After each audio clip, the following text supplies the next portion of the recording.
Dude, so you just finished a Mecca to go see Christ. Well, what was that like? I went on a pilgrimage. Sorry, brother. We don't do Mecca. Sorry. Yeah, I went on a pilgrimage to Japan To see Christ. Yeah, to see. There's a samurai that could become a Catholic saint, Takayama Ukon, which is my dog, and I just Googled image. They had like this really sick statue there, and I was like, yeah, I got nothing to do and like $1,000 to blow. I'm gonna just go check it out and take a picture with it. What was it like? It's pretty cool. I mean, it's a quiet town in Osaka, but yeah, I ran out of content ideas with my followers. I was like, all right, I got all the Catholic stuff, I got all the Japan stuff. I need to just go to Japan and do Catholic shit here. What was the most kind of like, what's it called when you're like heretical? What was the most heretical thing that you did there? Like sacrilegious? Yeah.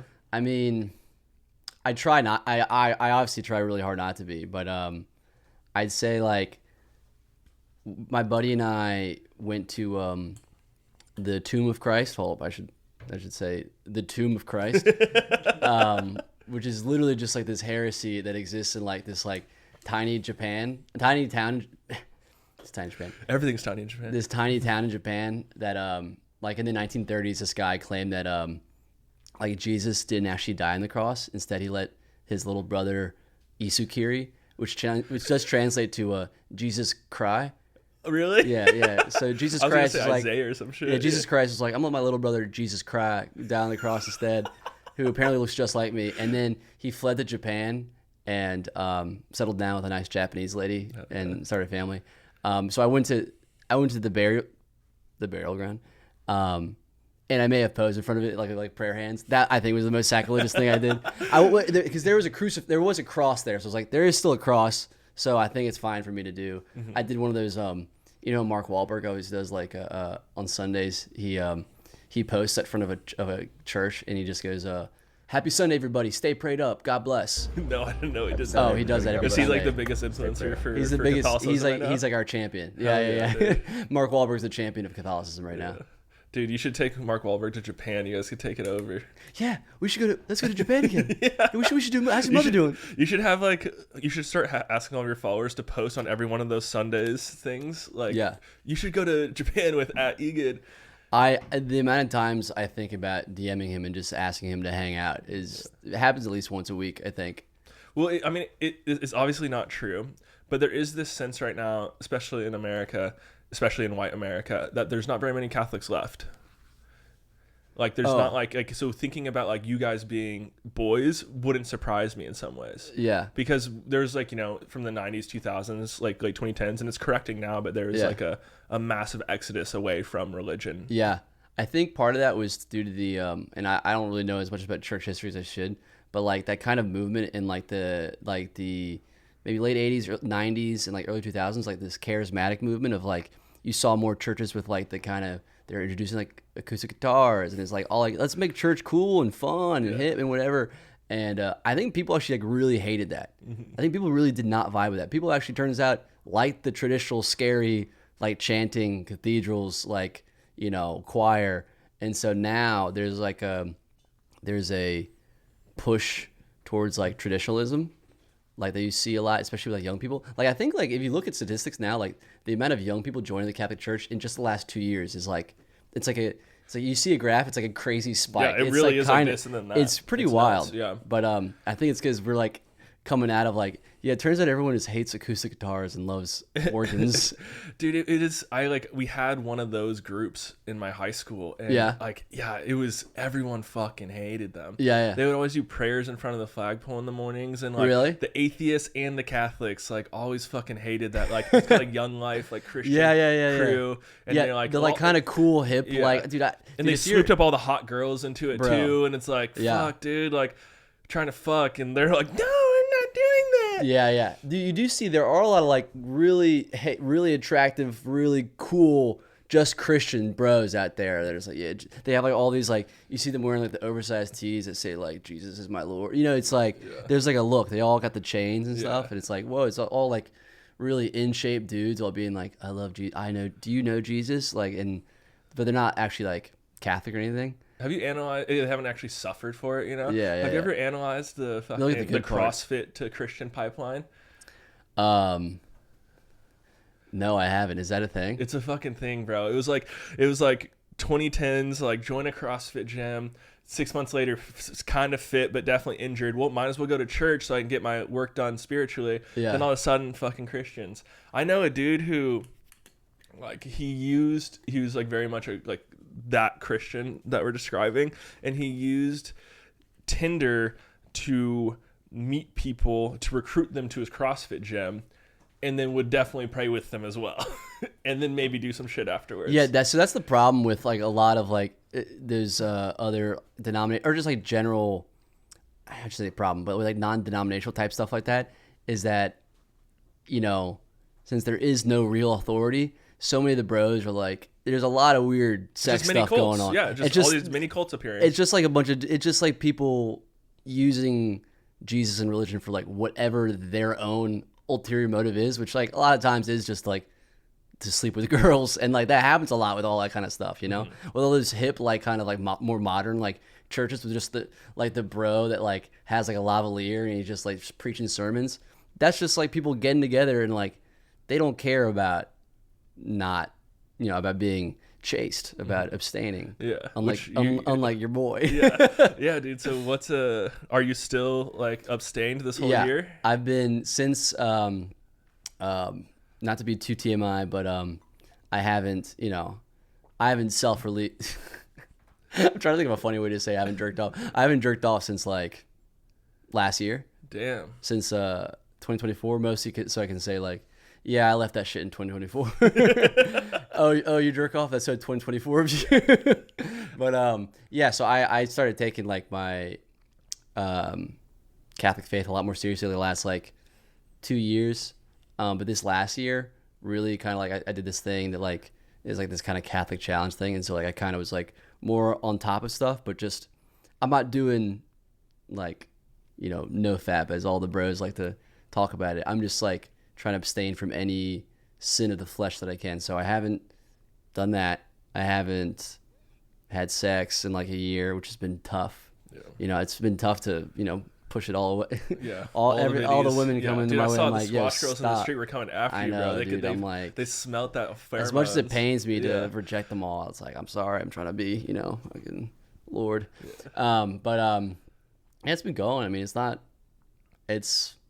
sometimes it's hard, but it's once you do that for a while, it's really not that bad. Yeah, it's funny. The first time you ever came up, like I saw you on my algorithm before just because anime shit, but I didn't really know you lived in Austin. And the first time you actually ever came up was Caroline had come home from like the creek or something and was like, I met this guy you'd like, he loves anime and like hasn't beat off in 6 months. And I was like, tight. I'm glad that's what I'm plugged in. Yeah. But those are two things you think is like, you would love him. Yeah. And she asked like, do you eat bread or something like that? It was like something that to be like, do you do anything? I don't know. And you're like, only body of Christ, bro. Yeah, I don't eat bread. It's actually true. It's really true. Yeah. Well, I try not to eat. I don't. Usually, the only carbs I eat will be like fruits or like rice or something. Yeah. I do eat I try to eat kind of clean if I can. Hell yeah. Granted, I was in Japan and just ate like a freaking pig though. It's so good though. Yeah. You got to do it. Would you say like coming off of, because, you know, I think the longest I've ever gone since I learned about masturbation without masturbating, what's up, Mom, is like 3 weeks in high school. Yeah. Like, is it similar to fasting where like sometimes the first 24 to 36 hours are the hardest and then you kind of like break through and then you kind of have more like a clean vibe going on in your mind? I will say it's not that short of a period. It takes a lot longer than that. Like, I think like the first, I mean, stopping anything that it's kind of an addiction, you know, that we all have that we just don't even process as that. It's kind of like how people consume a lot of caffeine and it's like, oh, it's just whatever. It's just like the most socially acceptable drug. Drug or addiction or whatever. It's also, I think like if you are doing it, it's not something you should be doing like that often, you know, but like I'd say like first 2 weeks, like if you've never not done, like you've probably been doing it pretty consistently since you were able to do it, you know? So the first 2 weeks, you're going to be the most just aggressive you're just going to be the most like on tilt you've ever been. Just like anything will really bother you, but you'll have more energy. But I'd say after like a month, maybe a little over a month, after just like being away from it, you have like more space from it, and you're also probably not watching porn as well. You know, it'd be crazy if you were to stop Jane off and then kept watching be just porn. gooning on porn like that. That's like when people say like they read Playboy for the articles. Yeah, you it's know, like I watch that's porn for the man. storylines, dude. That's how you know you had to stop this shit. Yeah, You know, yeah, it's yeah. like, but like the further you are away from something, you can just see it more for what it is. And I think once you get to that point, then it's like, oh, well, I know that if I do this thing, how I'll feel afterward, or like even just like analyzing it now that you're so far out of it. It's like it's kind of weird that I have to, you know, do that. So I'd say, yeah, like about a month out of it, just like more mentally, you're just like, it's not maybe your body changes, but just like your perception of it changes. So I guess. Did you have like wet dreams? Like, has that ever happened? Did the blue balls sing? Are those real? Bro. Brother, I have those stopped, or they just no, I like... just they just started for the first time in my life. Bro, I had my first wet dream of my life at 28 years old. Yeah. That's lit, dude. It's pretty hilarious, but like now, I mean, this is already such a gross thing I've started talking about. But I mean, like, dude, I'd say like pretty consistently once every 4 or 5 weeks. After if you've been off for a while, every 4 or 5 weeks, you'll just be like, well, I gotta do laundry again. So, all right, that's is it so like gross. Is the dream like awesome? Like, is Oh, it it's a pretty sexual sick. dream? It's basically like you're having a sex dream, and it's Yeah. like, so it's kind of like Inception. Like you're having a sex dream, and like you come in the dream, but then you come in real life. Damn, dude. Yeah. That's how you know that you're like actually in reality. Yeah.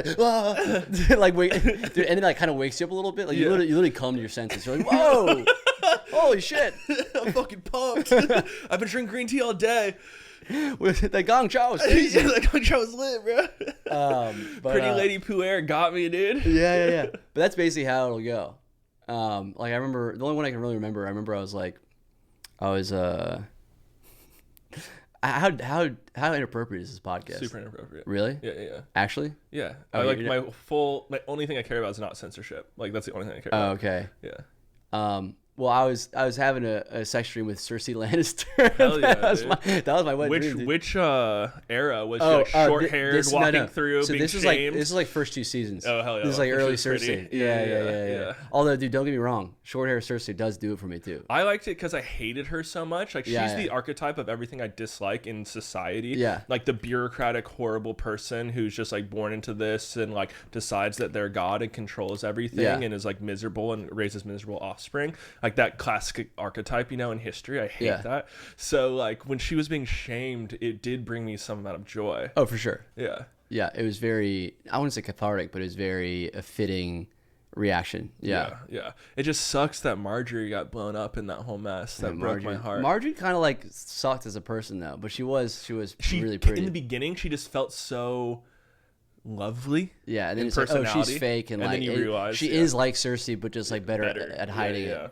And her Jamie was gay, so like they couldn't have kids together. Yeah. Well, shit, dude. Well, that was a good podcast. Yeah.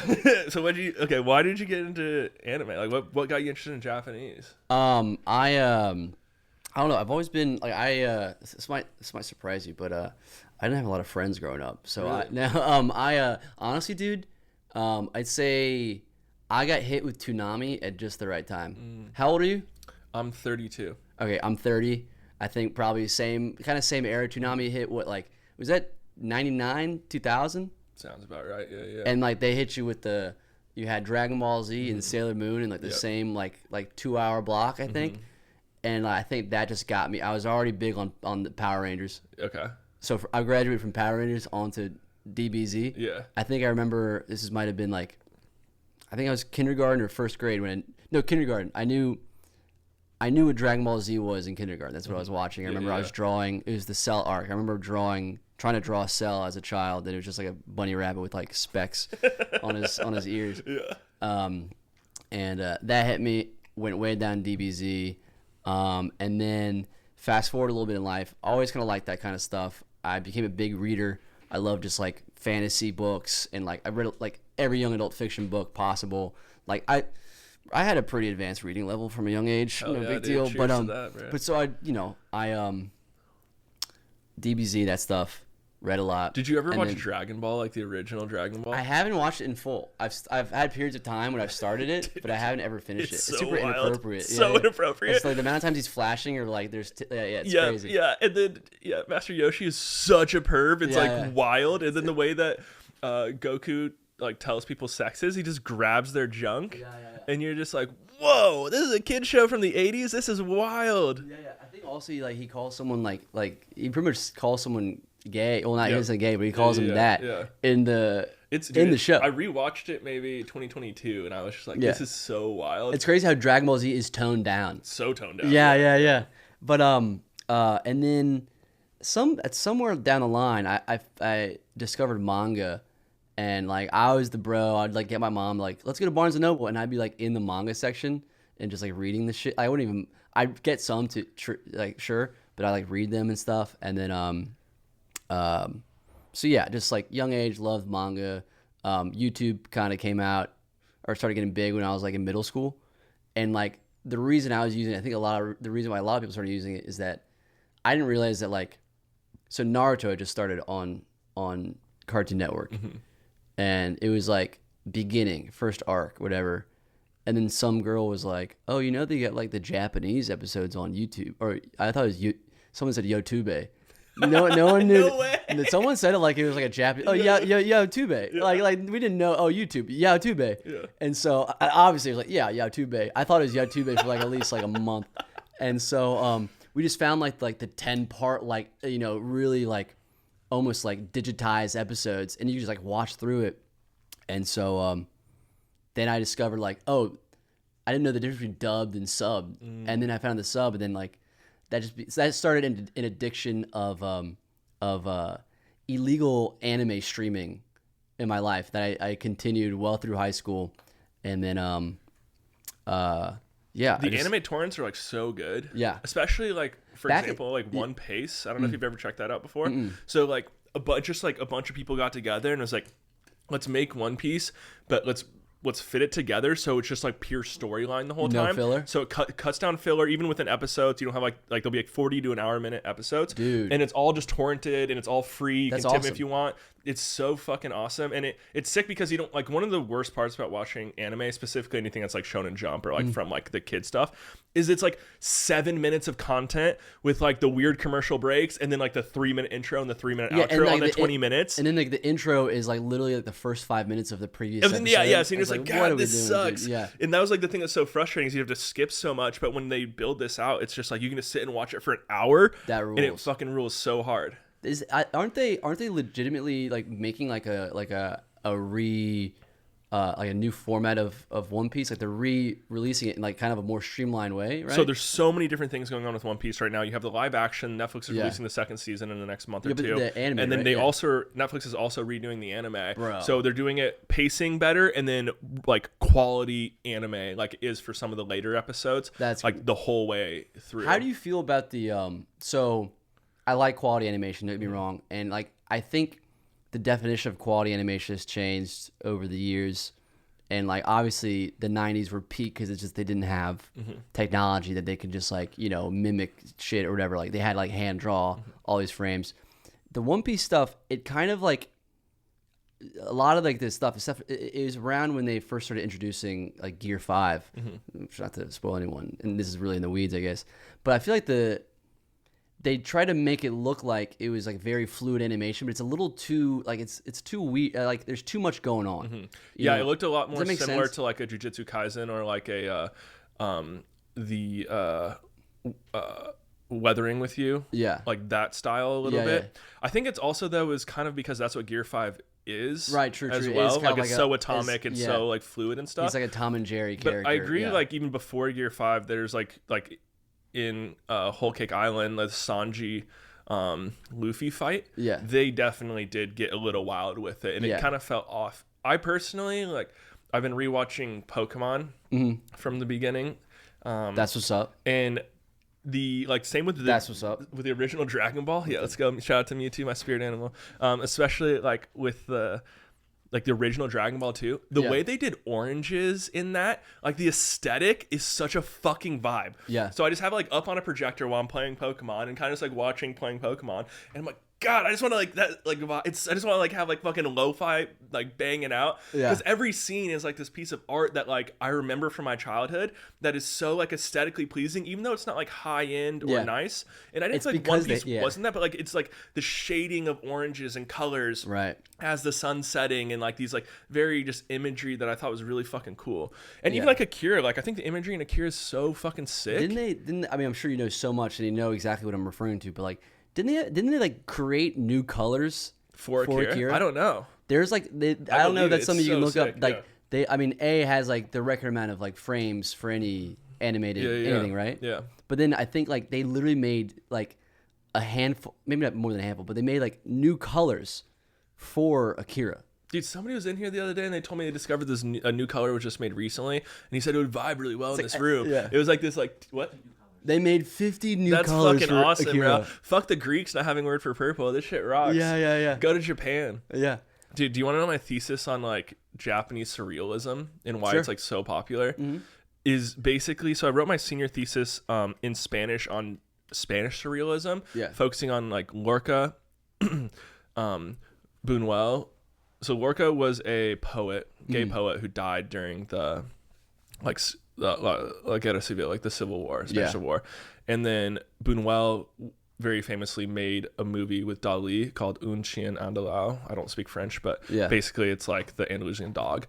And it was like the first surrealist film ever. It's like the famous cow getting like the eye split open, like the human eye, and like the flies in the mouth and stuff.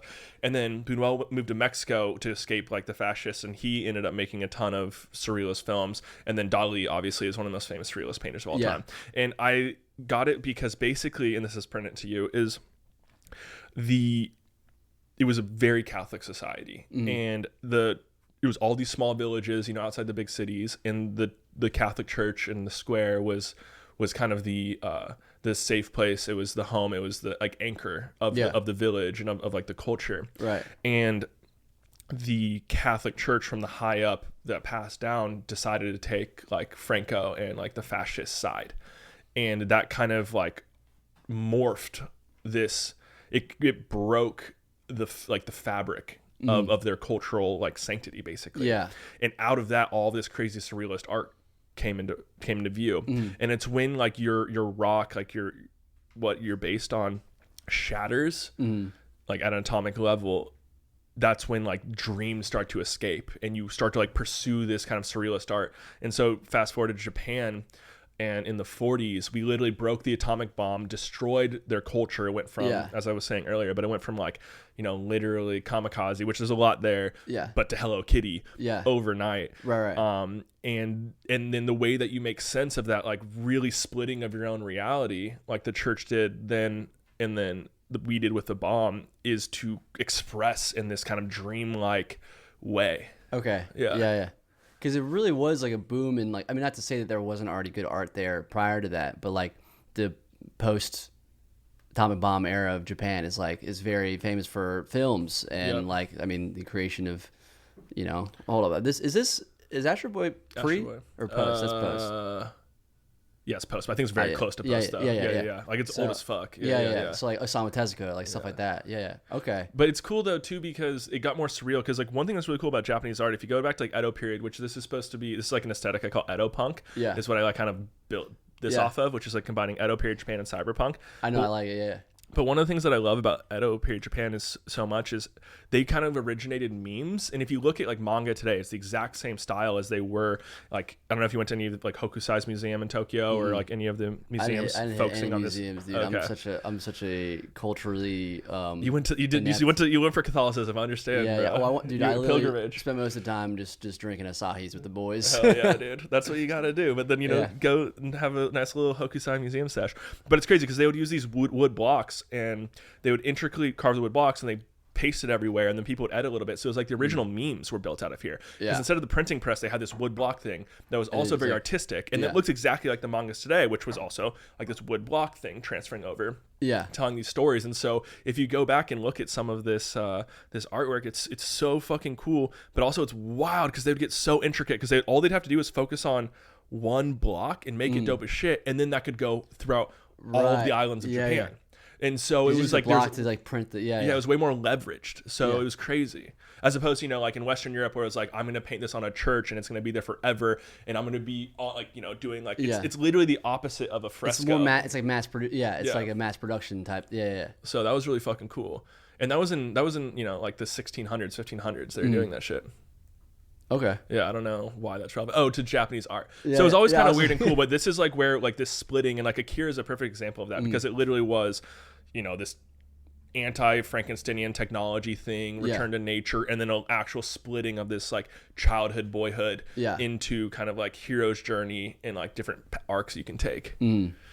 So, okay. Yeah. And then how does that like this Japan surrealism like after like post like this period, like how do you see it now in like the modern age? Yeah, I think it's continued because there's never been like a reclaiming of the culture. Yeah. This is totally like maybe like white projection on this, but hey, I'm all about white projection. Let's go. That's what I'm best at, actually. White projection. Let's go. But seeing Godzilla -0 or -1, dude, I haven't seen it, but I hear it's bro, awesome. It was so epic, and it made me think for the first time Japan was like healing in a lot of ways culturally. Yeah, because it was like a reclaiming of their culture, and being like, man, honestly, the government at the time fucking sucked. They were dicks. They're really like, they're actually like letting people just fucking kill us, like for no purpose, and that was lame as shit. And also, like, the Americans kind of fucked us too by dropping these bombs. Like, we need to have our own culture and our own identity. Right. So it feels like was like there's almost this like weird coming back to it and coming back to like originality going on. Yeah. And then you see the stuff that's being exported from Japan now are stories like Shogun, which is about that period before, after the shogunate, when the imperial Japan took over again and before they became assholes again. You know, when they're kind of in their own shit. When they're doing their own thing. Doing their own like, thing. Well, no, not bothering anybody. Yeah. People are just bothering them. People are bothering them, man. And so I do think there's like almost reclaiming probably going on. But the problem is they don't have any children. Yeah, and then I was thinking too, like, there's reclaiming, but then a lot of the youth I feel like now are so westernized and so influenced by like us and like media. It's like we're kind of again ruining them, not ruining them, but it's like I don't know.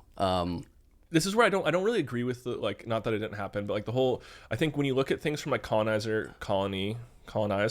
it's just so reductive because it paints that like things were pure at one point and then they got unpure when like nothing is fucking static. Yeah. Like even when Japan was completely isolated, people would still filter their way in. Like, I think less so like I think, I mean more like I think people are younger than us. Mm-hmm. Like, they love like AmeriCorps. Yeah, and they're like these people. I mean, like just the generation below us just suck in general. I feel like, and like no matter what country, and like Japan kind of is getting hit with that too. Yeah. You are Catholic, bro. That's like a classic. I know. It's like, man, these whippersnappers, dude. I hate them. They fucking suck. What's the difference between a 3-day fast and a 5-day fast? Like, what does that feel like? It's really not that bad. I think it's really just like a mental hurdle of man, I really want to eat right now. But like, because you've done 3 days before, right? Because once you get to day 3, it's like it's like I could not eat for longer. Yeah. You're not really feeling like the hunger pangs. Yep. You're just drinking water with some electrolytes and stuff, maybe some tea, coffee, and but you just think like, 3-day fast, it's time to end it. And I got to day 3 and I was just like, I don't really like. I kind of did it because I was like I was a pig in Japan. I became a bit of an alcoholic while I was there. And then when I got back, kept munching, and I was like consuming not just food, but just like I was on my phone. I was playing video games a lot more than I should, and just being just a slob in general, or more so than I usually am. And so I was like, all right, I need like a reset. And once I got to day 3, I just didn't feel like I'd gotten like that mental kind of reset, that clarity that I feel like you sometimes get at day 3. So I was like, let me push like another day. And I went to day 4 and I felt good. I got a lot of work done. I was like staying off my phone. I was doing stuff. I felt creative.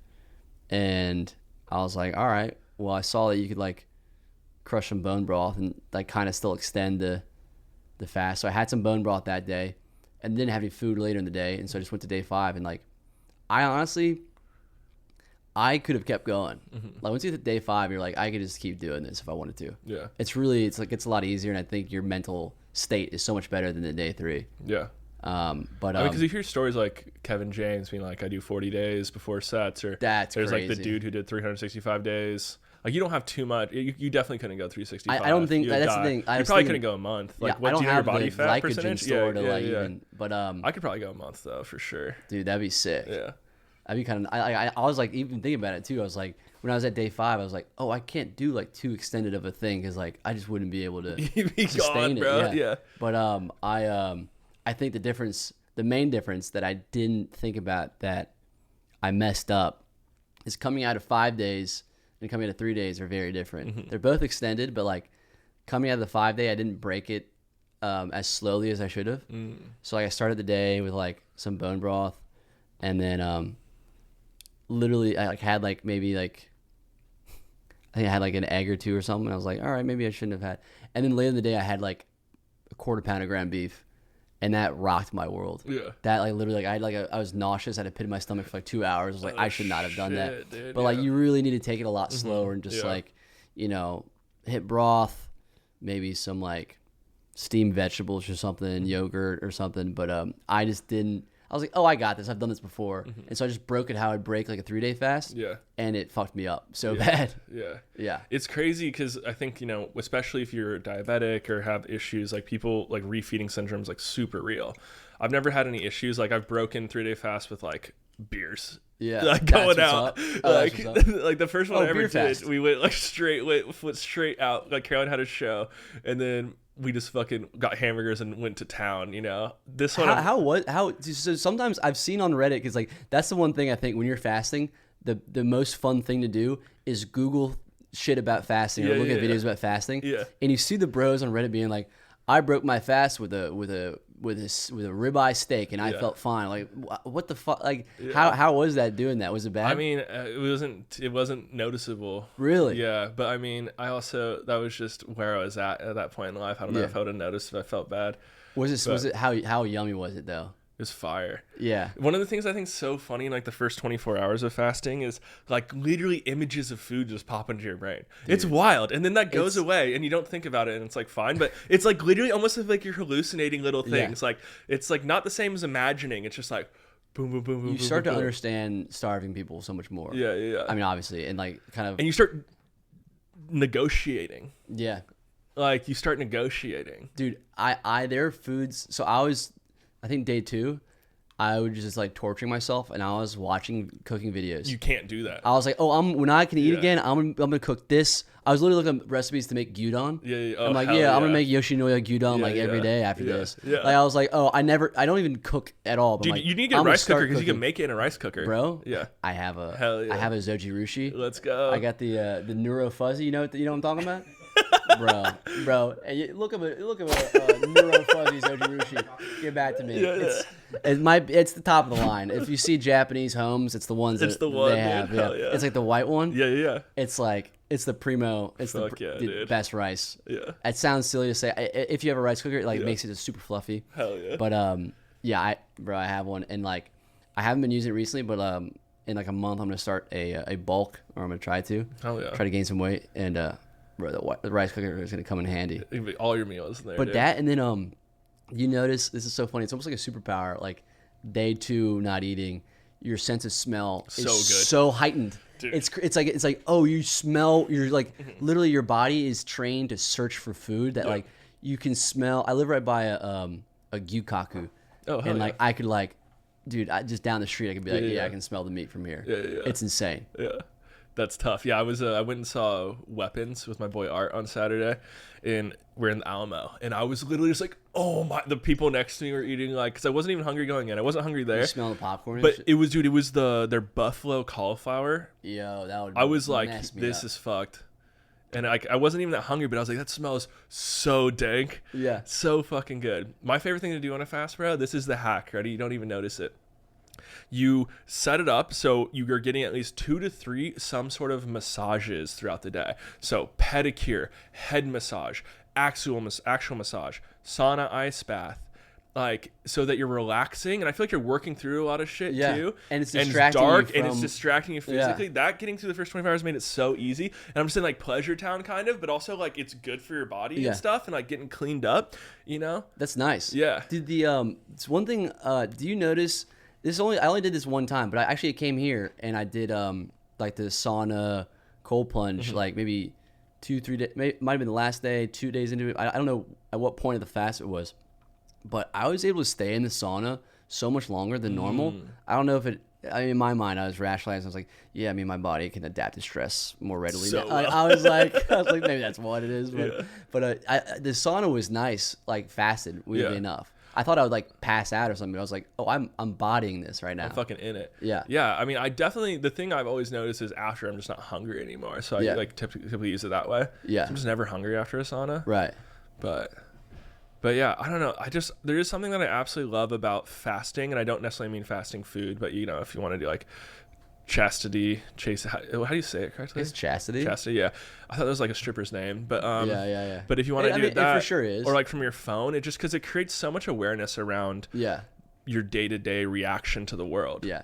And that's my response to like a lot of stuff in my life. Like my best friend is like it's like insane how good I am at like be like, oh, I can't do I'm gonna stop doing this thing for X amount of days, you know, because like with the being chased, fasting, like literally I was like, oh, I've been eating a little too much recently, let me just not eat food for 5 days. Like that's like it's kind of like that's just my response to everything. It's like, I've been doing this thing too much, like it's best to just cut it off. Like I quit nicotine earlier this year and I was like, yeah, I'm just done, just cold turkey. I'm good at quitting things cold turkey, more or less.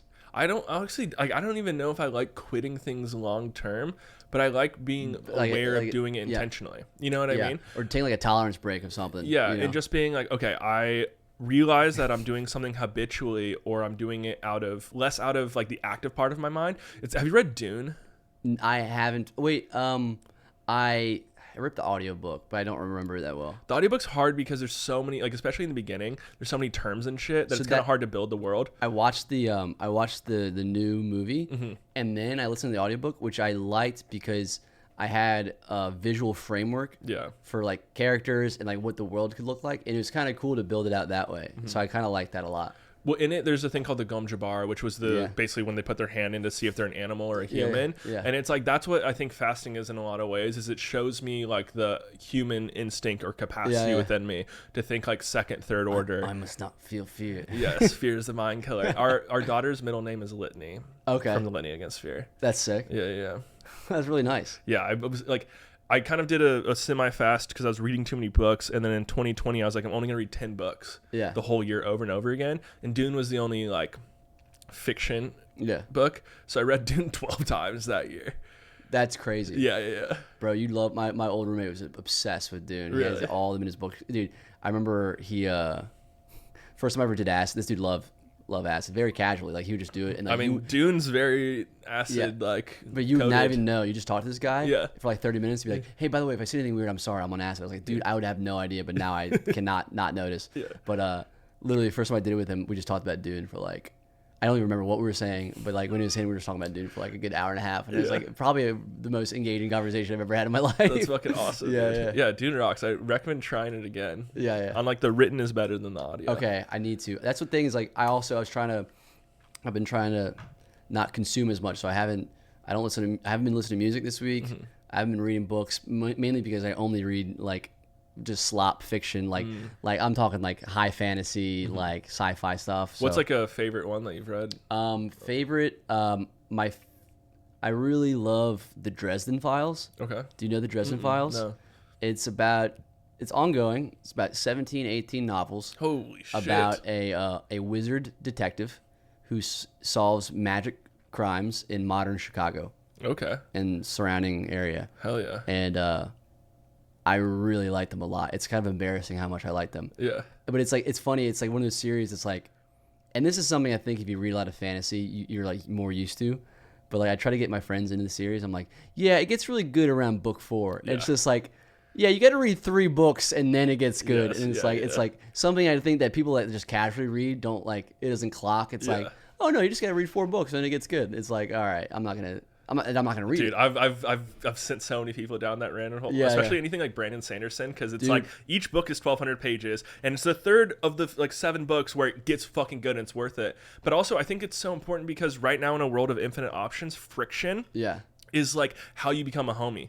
Like that's how I know somebody's like legit is they're willing to push through. Yeah. And once we've now lived in this world for literally, if you're doing audio, like over 100 hours together, like we can speak the same language. Yeah. So when I bring up like Sanderson's take on like not viewing capitalism and communism as binary differences, like that would make sense because of how they've built this world, and we can talk about in those languages that artists coded. And so I actually fucking, if somebody tells me that like it gets good around book 4, I'm like, challenge accepted. Let's fucking go. I've just been going down. I'm on that's the thing, I had to stop because I'm on Words of Radiance right now. Is that from Way of Kings? Is that in that series? That's the second book. Nice. I was literally just referring to Way of Kings when I was saying this. Yeah. And the thing is, it's also like being used to reading like kind of this big ass fiction books is that like more tough for friends where it's like, oh dude, it gets really good around the last 200 pages. Like, oh, so I have to read 1,000 pages and then it gets really good. It's like, but that's just how Sanderson kind of, he does do like, although book 2 starts a lot better than that, but it's like, it's a lot of build up and then just like a roller coaster the last couple hundred pages. Yeah. But have you read the Mistbringer? I haven't read Mistborn. No. Mistborn? Yeah, I've only done the Way of Kings. Okay. Yeah. I'm curious about. I hear Mistborn is more not digestible, but I hear it's more like, I don't know. I hear good things about it. Yeah. But I kind of want to check it out. I'm reading like Sun Eater series right now. I'm on book 2. What is that? I think I've heard of that. Yeah, it's another one like sci-fi fantasy going on. It's another one where the guy who recommended, his name's Nathan, he records podcasts out of here. He basically like created a huge newsletter. It's like 300,000 subs or 170,000 subs, only talking about world building and like fantasy. And then he also has like 300,000 followers on Twitter, only talking about like world building and fantasy. It's like his whole niche, and there's like hundreds of thousands of people into it. And he's launching his first novel in like a month or two, awesome. Which will be sick. But I was like, because like I'd gone through all of these books, like what should I do next? He's like Sun Eater for sure. Yeah. And his like co-host, who's my friend, who just wrote a book called Husk, which I can give you out here if you want. That is an epic sci-fi that takes place here in Austin. Really? Yeah, it's super sick. Okay. But he didn't like Sun Eater, but was like, I'll give it a shot, and I'm really enjoying it. Like I read 700 pages last week. I'm on book 2 now. What's like? Give me the like elevator pitch. Like what's Sun Eater about? Yeah, so it's kind of similar to like a Red Rising or a Dune, where it's also like Red Rising too is fucking so fucking good, phenomenal, so good. I think I have one of my friends lined up right now to be a voice actor, and I'm trying. Have you read the whole series thus far? I'm on book. I'm the first book of the second trilogy. I'm on book 4. Okay. So you haven't met like Diomedes yet? I don't think so. Diomedes Al-Ra. Okay. No. Okay. But But before we go on, second trilogy, is it good? So fucking good. Okay, cool. All right, continue. It gets so much better. Really? Okay, I'm pumped. Lightbringer, I cried like 3 times. Okay. Dude. All right, sick. And you have to do the graphic audio version. Have you listened to the graphic novels? No. They soundscape it. So I'm getting one of my friends to be a voice actor in it. Like that's on pause right now. Really I need cool. to get him to do it because I really want to be Diomedes Al-Ra. It's just so fucking sick, and it's so well produced. Yeah. And so those I love Red Rising. It's so dude, good. me too. I did a video last week on my Instagram. It was just like it was trying to skim the line of like the Catholic stuff and like my more nerd anime Japan stuff, and it's just like things that help me stay chaste as a Catholic man, and just in my apartment. And it's just like Catholic stuff, and then just like Red Rising, and I mentioned it was a bunch of other stuff, but like when I mentioned the most comments of people were like, holy shit, Red Rising mentioned, like, dude, Red Rising fans are ride or die. Dude, they are, man. Any scrap of anything about Red Rising, like, dude, howlers. Yeah. Dude, it sucks because Pierce had sold the rights to make a movie. Then like 2020 happened. Yeah, and then it was like. Or that was 2018, and then he got them back and was going to do like an HBO TV show. That would be sick. And then have not heard anything about it. And my friend, but they still have the rights. I think he's still like working on it. I asked my friend to check because he's the same person who'll do the voice acting, but I haven't heard back, so I need to check it on that. Because that just as a guy that just I don't really know how that would work, but like. It just seems like a gold mine someone's sitting on. Yes, like literally. Massively, dude. So. And the fan base is there. It would do so well. Yeah. It would be like our generation, or like this next generation Star Wars, basically. Yeah. As long as you don't, it's literally, it's like, as long as you don't fuck it up. Mm-hmm. It just has to be kind of, it just has to be kind of good and it'll be great. Yeah, 100%. All right, let's move to the private feed. We're going to keep going deeper. If you want to hear 10-step program on how not to masturbate, Egan's got your back. Yeah? You want to? No, I'm just kidding. Okay. We can do that, but go to skmp.supercast.com if you want. My mom said the hooks have to get better. Okay. So that was my attempt to Yeah. if you want to overcome lust. If you want to not have sex for a year, this is how you do it. This is your guy. This is the face of sexlessness. Okay, But you didn't have to do that. Could have said chastity or abstaining, but yeah, sexlessness.